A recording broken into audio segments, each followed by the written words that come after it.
శంకరం శంకరాచార్యం కేశవం బాదరాయణం సూత్రభాష్యకృతౌ వందే భగవంతౌ పునః పునః. శివాయ గురవే నమః. ఓం భద్రం కర్ణేభిः శృణుయామ దేవాः భద్రం పశ్యేమాక్షభిర్యజత్రాः స్థిరైరంగైः స్తుష్టువాగుంసస్తనూभिः వ్యసేమ దేవహితం యదాయుः స్వస్తి ఇంద్రో వృద్ధశ్రవాः స్వస్తి నః పూషా విశ్వవేదాः స్వస్తి నస్తార్క్ష్యో అరిష్టనేమిः స్వస్తి నో బృహస్పతిర్దధాతు. ఓం శాంతి శాంతి శాంతిः. భద్రం నో అపివాతయమనః. ఓం శాంతి శాంతి శాంతిः. అంటే ఇప్పుడు ఇది వరకు నుంచి మనం ఏం చెప్పుకుంటున్నాం? అజ్ఞానం పోవడం ఒకటి, విషయం స్ఫురించడం ఒకటి.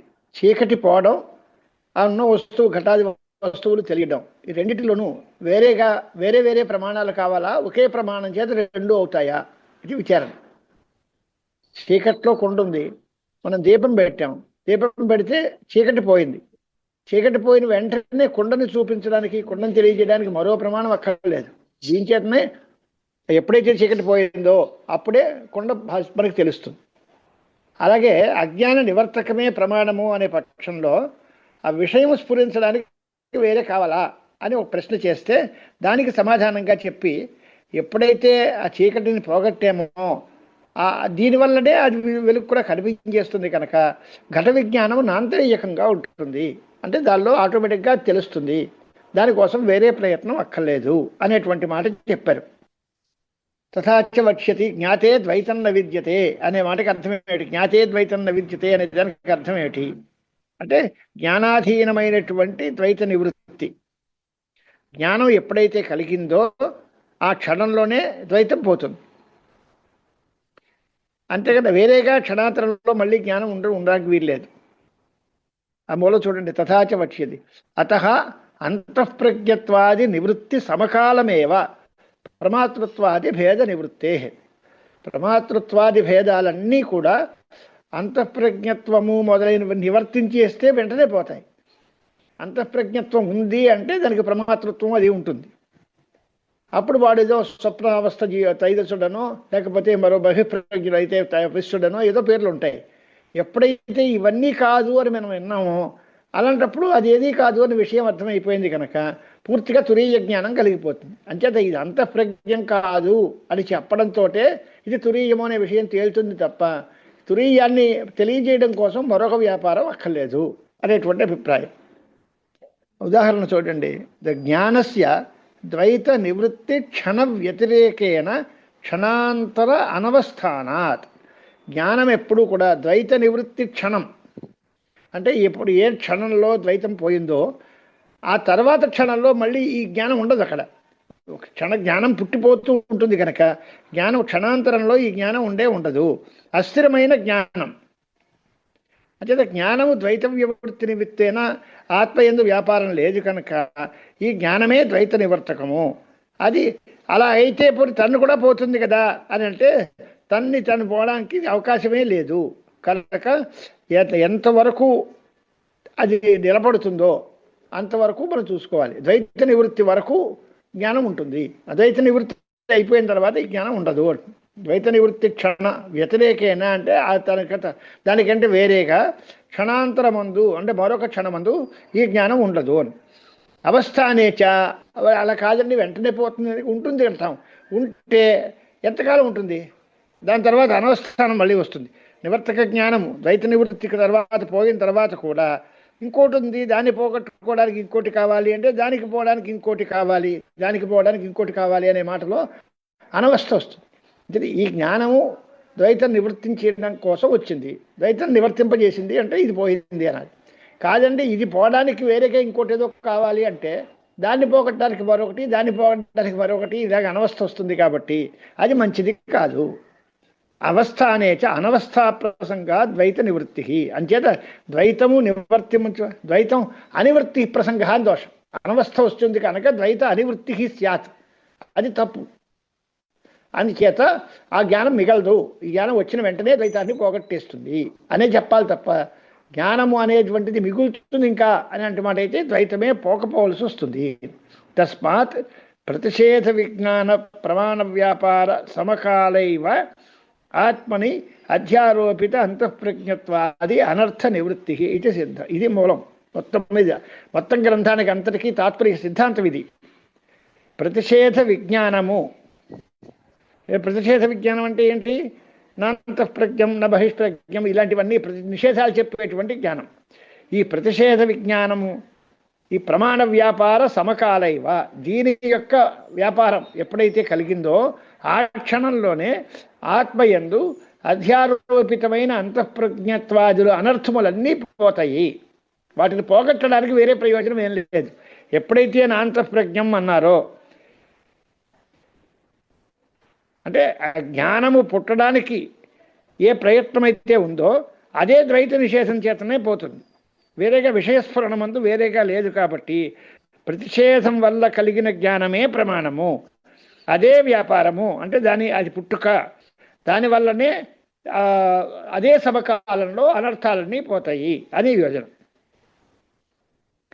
దానికి ఉదాహరణగా ఏం చెప్తున్నారంటే ఇప్పుడు ఆనందగిరిలో చూసుకోండి, 30 లైన్లో ఉంది. జ్ఞానస్య జన్మాతిరిక్త వ్యాపారాభావాత్ తజ్జన్మనశ్చ ద్వైత నిషేధేనైవ ఉపక్షయాత్ క్షణాంతరే విషయస్ఫురణజననాయ అనవస్థానాత్ ఆరోపిత అతద్ధర్మ నివృత్యైవ జ్ఞానం పర్యవసితం ఇత్యుపసంహరతి తస్మాదితి. అది సిద్ధాంతం. తస్మాత్ ప్రతిషేధ విజ్ఞాన ప్రమాణ వ్యాపారం సమకాలైవ అనే దగ్గర ఉంది. దానికి విడతీసి రాస్తున్నారు అన్నమాట. జ్ఞానము అనే దానికి వ్యాపారం ఏమిటి అని అంటే దాన్ని పుట్టడమే, ఆ జ్ఞానం పుట్టడమే దానికి వ్యాపారం, అంతకంటే వేరే ఉండదు. జ్ఞానమునకు జన్మ తప్ప ఇతరమైన వ్యాపారములు ఉండవు. పోనీ ఆ జన్మకి ప్రయోజనం ఏమిటి అంటే ద్వైతాన్ని నిషేధించడంలోనే ఆ జన్మ చరితార్థం అయిపోయింది.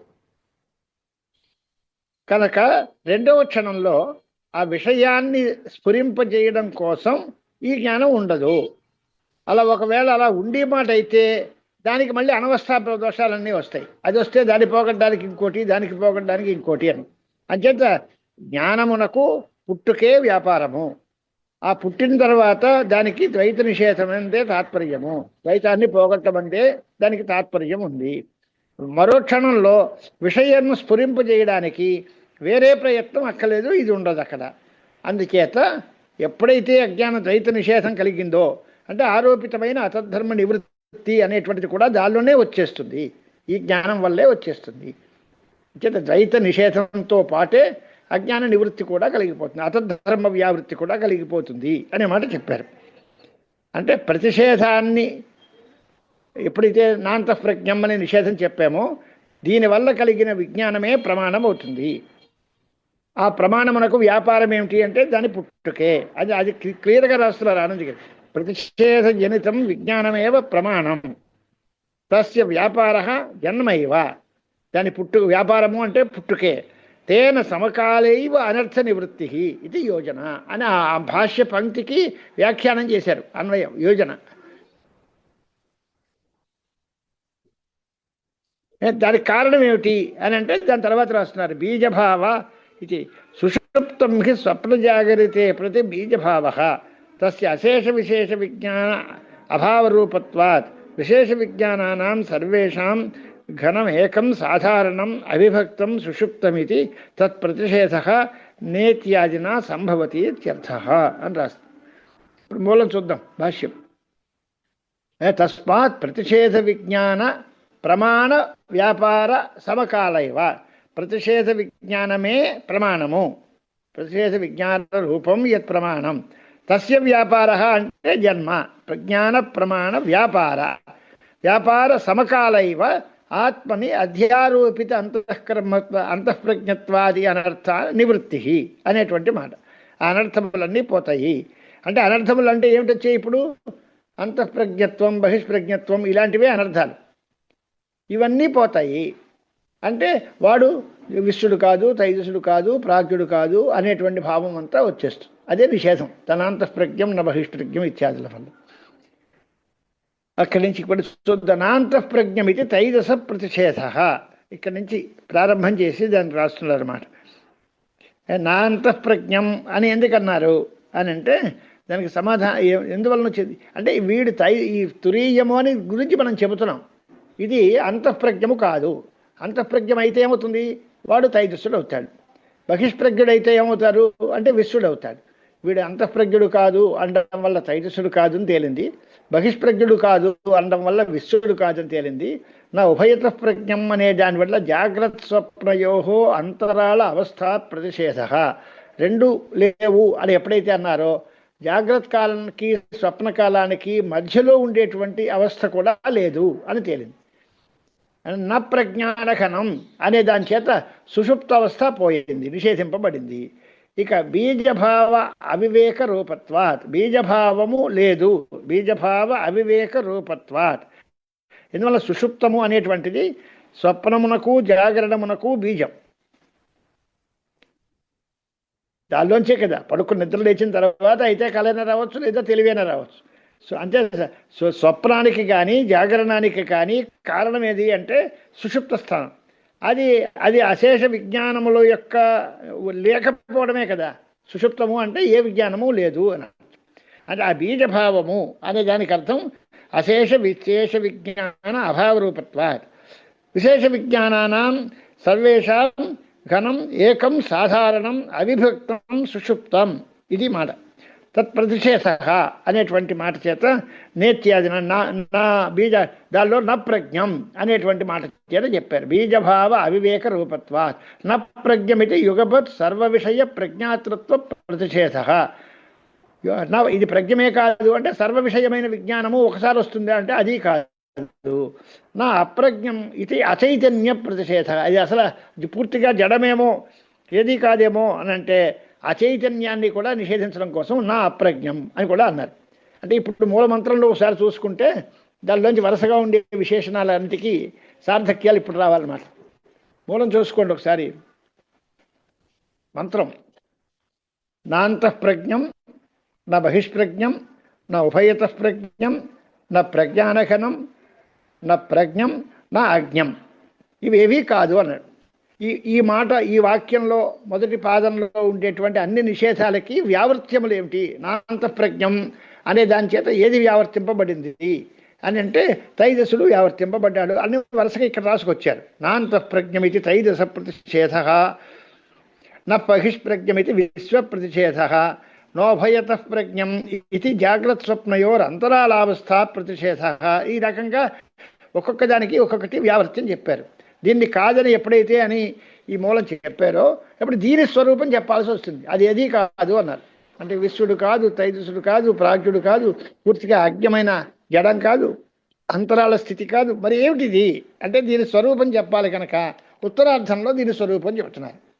అదృష్టం, అవ్యవహార్యం, అగ్రాహ్యం, అలక్షణం, అచింత్యం, అవ్యపదేశ్యం, ఏకాత్మ ప్రత్యయసారం, ప్రపంచోపశమం, శాంతం, శివం, అద్వైతం, చతుర్థం మన్యంతే.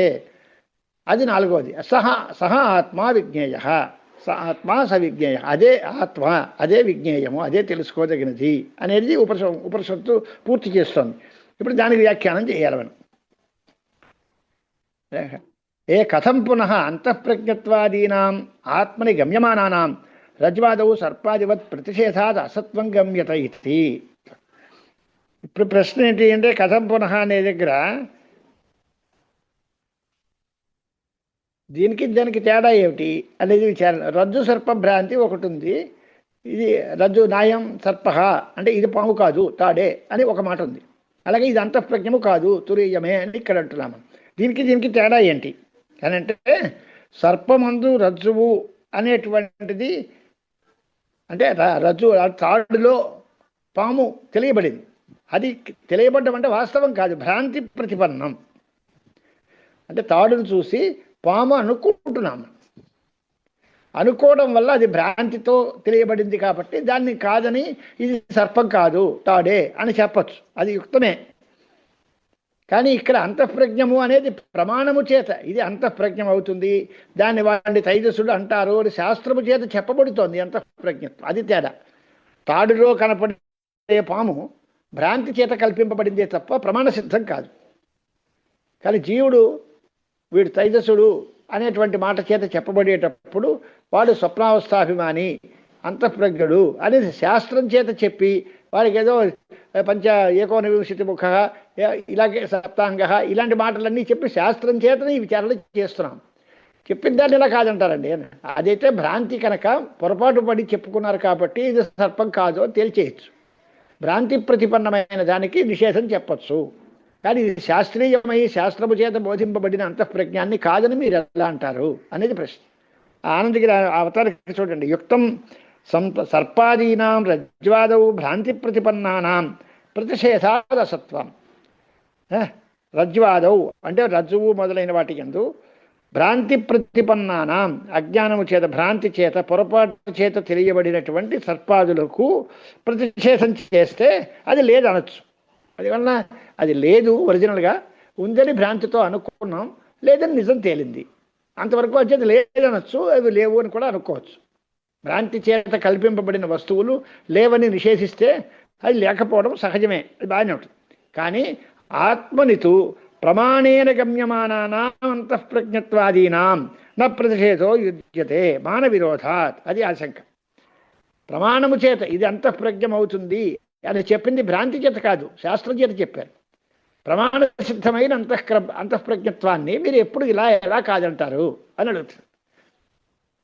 అక్కడికి ఇక్కడికి తేడాది. దృష్టాంతం రజ్జు సర్ప భ్రాంతి దగ్గర సర్పము భ్రాంతి ప్రతిపన్నం అంటే భ్రాంతి చేత తెలియబడింది, అది లేదంటే మీరు అనొచ్చు. కానీ ఇక్కడ అంతఃప్రజ్ఞత్వం శాస్త్రం చేత బోధింపబడింది. ఇప్పుడు అది కాదంటే శాస్త్రానికే విరోధం వస్తుంది. అంచేత ప్రమాణ విరోధం చేత ఈ మాట ఎలా కుదురుతుంది అని అంటే ప్రామాణికము అనేటువంటిది ఉందా లేదా అనేది ఆలోచించాలి. దానికి సమాధానం చెప్పడం కోసం ఉచ్యతే అని ప్రారంభిస్తున్నారు. ప్రశ్న చూడండి. కథం పునః అంతఃప్రజ్ఞత్వాదీనాం ఆత్మని గమ్యమానానాం అంటే ఆత్మయందు తెలియబడేటువంటివి అంటే ప్రమాణముల చేత తెలియబడేటువంటి ఈ అంతఃప్రజ్ఞత్వాది ధర్మములకు రజ్వాదవు సర్పాది ప్రతిషేధాత్ అసత్వం కథం గమ్యతే అని అన్నాయి. అది దృష్టాంతం. రజ్జువుల్లో ఉండే సర్పము నిషేధింపబడితే లేదని మీరు అంటున్నారు, కానీ ఇది గమ్యమానం కదా, ఇది శాస్త్రం చేత తెలియబడుతోంది కదా, దీన్ని ఎలా లేదంటారు అనేటువంటి ప్రశ్న చేశాడు. దానికి సమాధానం ఉచ్యతే. జ్ఞస్వరూప అవిశేషేపి ఇతరేతర వ్యభిచారాత్ రజ్వాదావివ సర్పధారాది వికల్పిత భేదవత్ సర్వత్ర అవ్యభిచారాత్ జ్ఞస్వరూపస్య సత్యత్వం. అంటే ఏంటంటే ఏది వ్యభిచరితమవుతుందో అది అసత్యము, ఏది ఏకాకారంగా అనువర్తమానం అవుతుందో అది సత్యము. ఉదాహరణకి ఇప్పుడు జాగ్రత్త కాలంలో వాడు విశ్వడు అన్నారు, వాడి యందు చైతన్యం ఉంది, అజ్ఞస్వరూపం అంటే ఆత్మస్వరూపం ఉంది. వాడికి బహిష్ప్రజ్ఞత్వం అనేది అప్పుడుంది. స్వప్నావస్థలో కూడా బహిష్ప్రజ్ఞత్వం పోయి అంతఃప్రజ్ఞత్వం వచ్చింది, కానీ జ్ఞస్వరూపం ఉంది. సుషుప్త కాలంలో అది కూడా పోయి ఉభయత ప్రజ్ఞం అన్నారు, అది వీడికి జ్ఞస్వరూపం ఉంది. అంటే ఏది అవస్థ మారినా, ఏది ఒక అవస్థలో ఉన్న ధర్మం రెండో అవస్థలో లేదు, రెండో అవస్థలో ఉన్న ధర్మం మూడో అవస్థలో లేదు, అవి వ్యభిచరితములు అవుతున్నాయి, లేకపోతున్నాయి. కానీ అన్నిటిల్లోనూ అనువర్తమానంగా ఉండేటువంటి జ్ఞడు అంటే ఆత్మస్వరూపం ఏదైతే ఉందో అదే సత్యము. అన్ని వేళలో అన్ని అవస్థలలో ఏకాకారంగా ఉంటూ ఉన్నది సత్యము. ఓసారి ఉండి ఓసారి పోయేది వ్యభిచరితం కనుక అది అసత్యము. కనుక అంతఃప్రజ్ఞత్వాదులు శాస్త్రము చేత కల్పింపబడ్డాయి అని మీరు అన్నారు. తప్పు, కల్పింపబడలేదు. అంతఃప్రజ్ఞత్వం ఏదో ఒక టైంలో వస్తోంది, మరొక టైంలో పోతోంది. దాని యందు ఉండేటువంటి జ్ఞస్వరూపం ఆత్మస్వరూపం మాత్రమే శాశ్వతము, నిత్యము. అది రాస్తున్నారు చూడండి.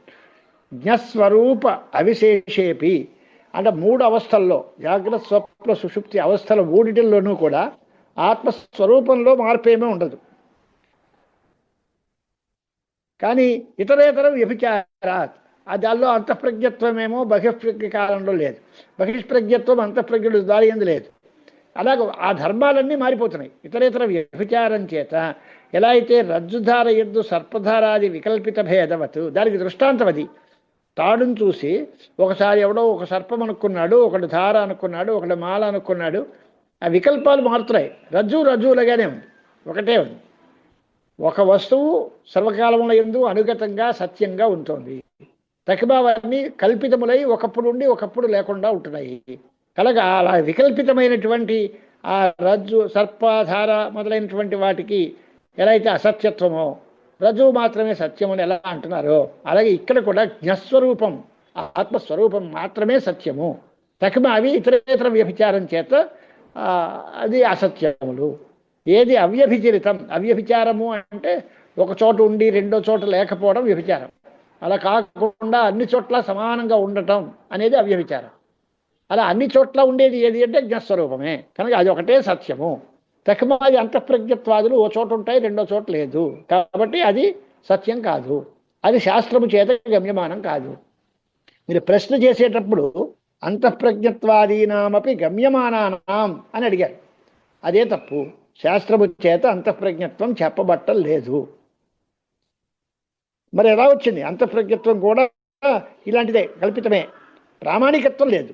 అంతఃప్రజ్ఞత్వాదులు అసత్యములు, వ్యభిచరితములు కనుక, ఒక చోట ఉండి ఒక చోట లేకపోతున్నాయి కనుక వ్యభిచారం. కాబట్టి అంటే మనకి ఏం చెప్పాలి అంటే విమతం అసత్యం వ్యభిచారిత్వ. అంతఃప్రజ్ఞత్వం మనకి ఆలోచనలో పడుతోంది, విప్రతిపత్తి విషయం అవుతోంది, అది ఉందా లేదా అని. అంటే అది అసత్యము, వ్యభిచారి అవుతోంది కనుక. ఏది అవ్యభిచారి ఏదైతే ఉందో అది సత్యము, జ్ఞస్వరూపం సత్యం. అంచేత ప్రతిషేధము తప్పనిసరిగా ఉంటుంది అనేటువంటి మాటకి అర్థం సరిపోతుంది. రజ్వాదావివ సర్పధారాది వికల్పిత భేదవత్ సర్వత్ర అవ్యభిచారాత్ జ్ఞస్వరూపస్య సత్యత్వం. సుషుప్తే వ్యభిచరతి ఇది చేర్న. పై ప్రశ్న మళ్ళీ అడిగాడు అని అంటే అవ్యభిచారిత్వం అని అంటున్నారు కదా, హేతువు చెబుతున్నారు. అవ్యభిచారిత్వం హేతు ఎందువల్ల? సుషుప్త కాలంలో చైతన్యం ఉందిగా. సుషుప్తే వ్యభిచారాత్ వ్యభిచరతి ఇది చేన్న సుషుప్తస్య అనుభూయమానత్వాత్ అని సమాధానం. అంటే అవ్యభిచారి కనుక విమతం సత్యం అవ్యభిచారిత్వాత్ అనేటువంటిది మీరు చెప్పారు. అలా కనుక చెప్పినట్లయితే సత్యము ఎప్పుడవుతుంది, అవ్యభిచారి ఏది సత్యం అవుతుంది అంటే సర్వకల్పనాధిష్టానత్వం దానికి వస్తుంది అనే మాట చెబితే ఈ అవ్యభిచారిత్వం అనేదే లేదు అని అడుగుతాడు. సుషుప్త కాలంలో వ్యభిచారి కదా, సుషుప్త కాలంలో కనపట్టం లేదు కదా అని అడిగాడు. అంటే దానికి సమాధానం సాధక స్ఫురణం తప్పనిసరిగా ఉంది కనుక. అంటే తెలుగు భాషలో మాట్లాడుకోవాలంటే సుషుప్త కాలంలో చైతన్యం ఉందా లేదా, అది ప్రశ్న. ఇప్పుడు ఇందాకటి నుంచి మీరేం చెప్పుకుంటున్నారు? అంతఃప్రజ్ఞము అంటే విశ్వడు, తైజసుడు, ప్రాజ్ఞుడు, ఈ మూడిటిల్లో భేదాలు ఉన్నాయి. అంతఃప్రజ్ఞత్వం, బహిష్ప్రజ్ఞత్వం, వాటి ధర్మాలకు భేదాలు ఉన్నాయి. కానీ మూడిటిలోనూ అనుగతంగా ఉండేది చైతన్యం. అంచేత ఒక అన్ని వేళలా ఉండేది, అంతటా ఏకరూపంగా ఉండేది చైతన్యము అన్నాం. కాబట్టి ఇది సత్యము అని చెప్పాం. వాడు అడిగేది ఏంటి? ఇది కూడా సుషుప్త కాలంలో లేదు కదా, అక్కడ వ్యభిచారం ఉంది కదా, కాబట్టి అది కూడా అసత్యమే అని వాడి ప్రశ్న.